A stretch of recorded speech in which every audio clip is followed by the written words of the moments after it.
Dark Knight's Metal, issue number 2. Oh man. Oh, this event. This event is something else. It is pretty crazy. It reminds me a lot of it seems to be very Lovecraftian influenced. I will say this though. This event makes me hate Batman even more as a character. Now, this isn't a knock on the event. This event is great. Like, I am loving this event. And here's the thing: I don't care too much for Batman. I've mentioned this before, but I'm not a big fan of Batman. It's because of his character, his personality. I love the bat suits. I love the idea of Batman. I love the bat suits. I love the gadgets, the weapons. I love the vehicles. I love his Bat family.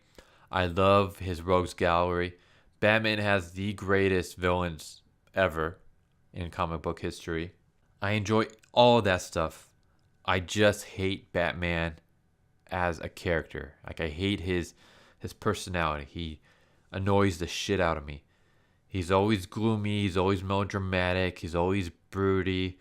He's so untrustworthy even to his friends, but he expects them to trust him 100%. And it's like, no, no, no, no, no, no, no. Trust goes both ways, my friend. But not to Batman. Batman's one of those where it's like, I don't have to tell you everything, but you have to tell me everything. And I mean, just the fact that also he comes up like he has to prepare himself so much that he even has safeguards to take down his friends, which is kind of if I was one of his friends and I knew about that, I would be pretty pissed off. It's like, you have safeguards to defeat me? Like, that's kind of messed up.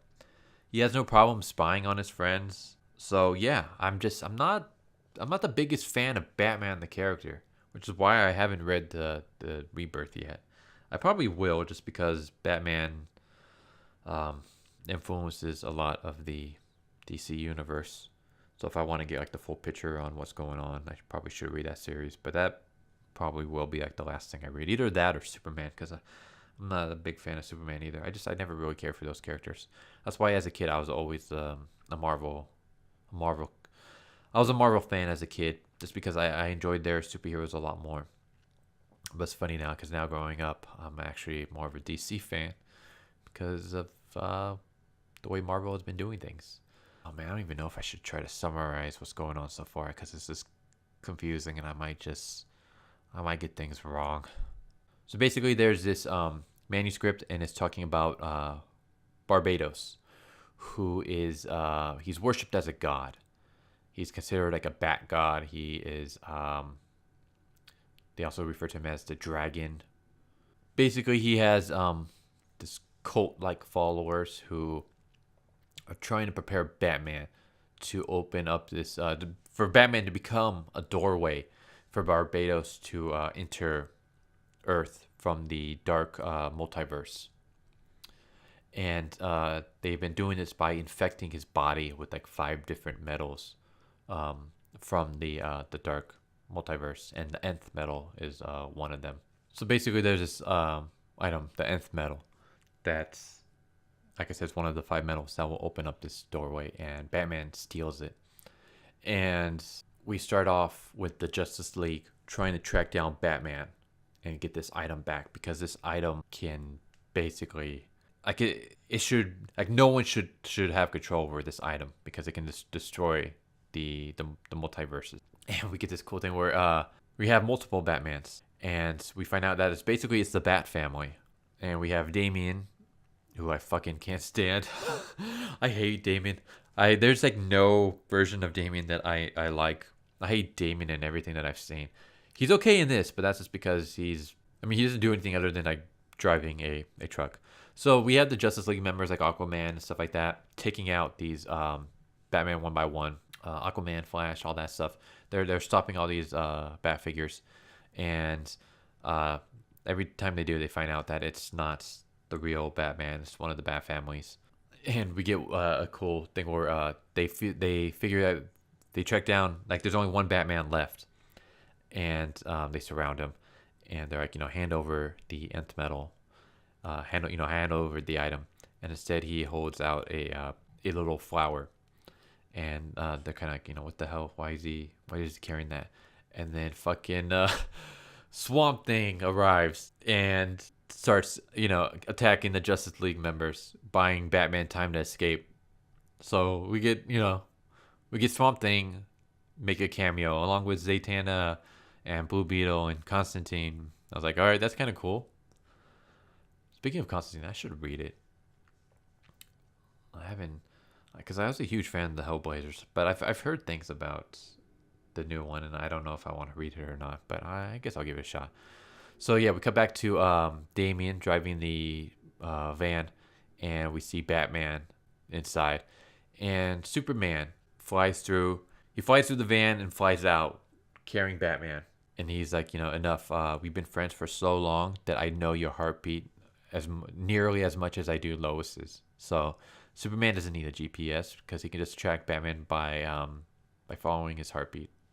And he basically asks Batman, like, why are you doing all this stuff? Batman kind of gives this excuse. Batman kind of like tells him about the about this gang and about how they want to use Batman as a doorway, and about how they have to infect him with these 5 different metals from the metaverse, from the dark metaverse, and how Batman has already been infected with 4 of them. Now all that's left is the nth metal, which he already exposed himself to when in the previous issue.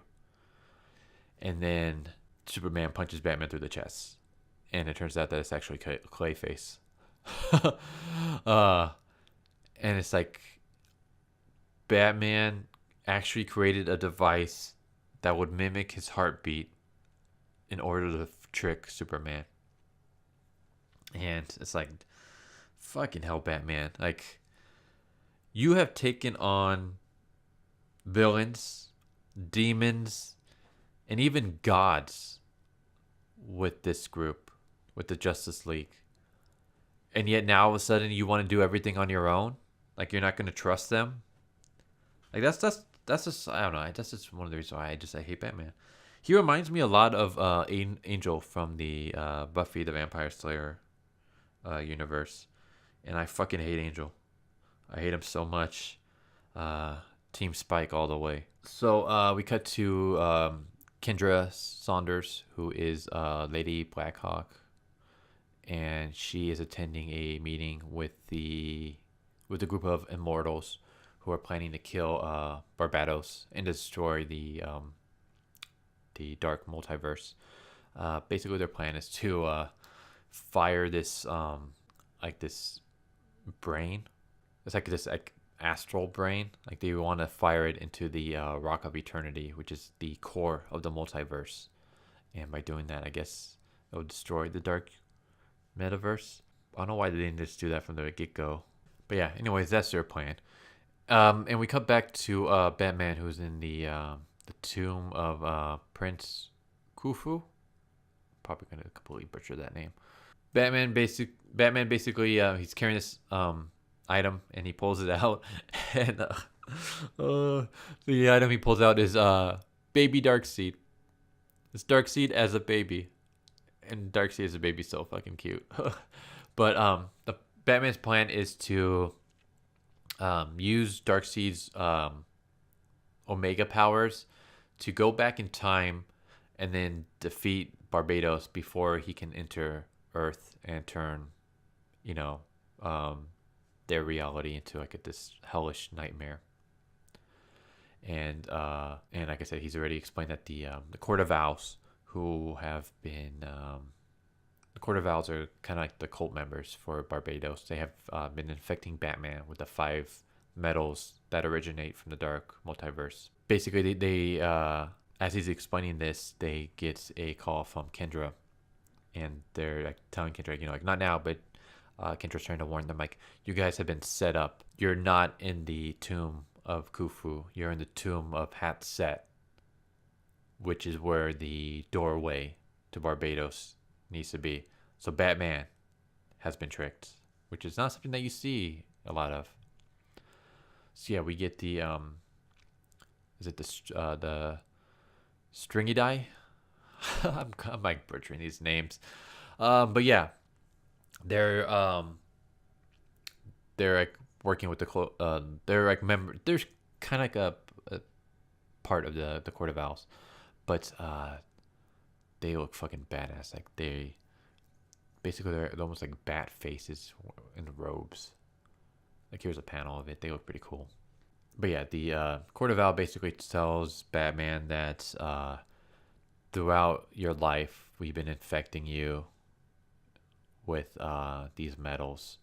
Like we've basically integrating to every aspect of your life, and we've been infecting you with the metals needed to open up the doorway.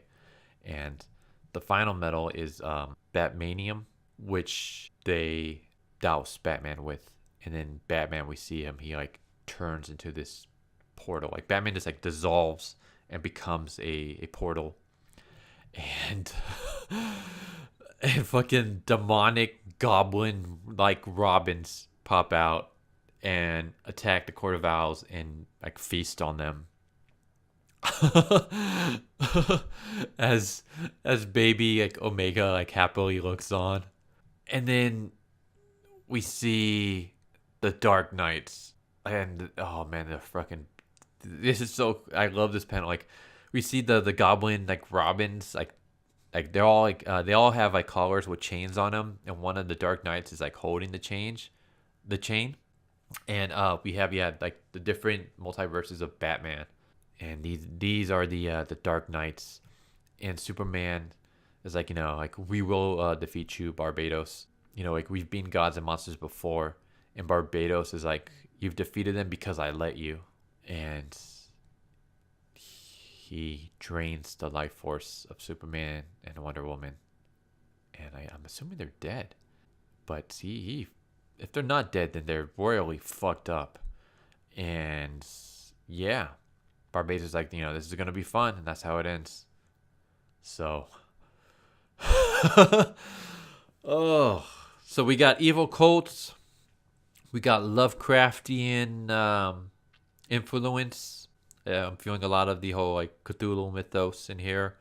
Dark gods, dark multiverses, cool cameos from like Swamp Thing, Constantine, Zatanna, Plastic Man. We haven't seen Plastic Man in person, but we've seen like the container that he's in, and Plastic Man, there's hints that he's going to play a huge part in this, which after reading Injustice 2, I cannot wait to see Plastic Man. I fucking love Plastic Man. But yeah, this is fucking this is how you do an event. Like Marvel, take notice. Like DC is just kicking your ass on everything. DC is doing everything correctly that Marvel is failing at. And now they're doing an amazing job at their big events, while Marvel has fucking Secret Empire, which just absolutely sucked. Like I can list all the things that DC is doing that Marvel's failing at. I'm not going to because that'll take forever. But let's just add events to the list, because this event is fucking amazing so far. I mean, it is crazy. I mean, just look at this panel. Like, holy shit, we got freaking leather Hellraiser inspired Batman holding demonic goblin Robins on a chain leash. Like, what the fuck? But yeah, Dark Knight's metal. Holy crap! Like I'm loving this. DC is just blowing Marvel out of the water. Like I wish DC was having better sales. I mean, DC is beating Marvel in the sales so far. Well, at least like they're topping like the sales list. I mean, Marvel's probably making more because Marvel's pumping out like I think like twice or three times many series as DC is. But yeah, DC is like wrecking Marvel, and deservedly so. And I want DC to just fucking I wish this series was selling a lot more. Unfortunately, not that many series are doing all that great. Like even the best series is kind of crap compared to like a decade ago, or even like like 5, 6, 7 years ago. But this deserves all the praise. This is an unbelievably amazing series. This is why I got back into comic books in the first place, for stories like this. I am so excited and looking forward to seeing what's going to happen next. So yeah, Dark Knight's Metal issue number 2. Pick it up. Pick it up. Pick up issue 1. Pick up all the prologues. Pick up every issue that's for this event, because don't let Marvel's Secret Empire bring you down. This is how you do a fucking event right here. Holy shit. So yeah, Dark Knight's Metal issue number 2. Hope you guys enjoyed this video. I'll catch you guys all next time. Later.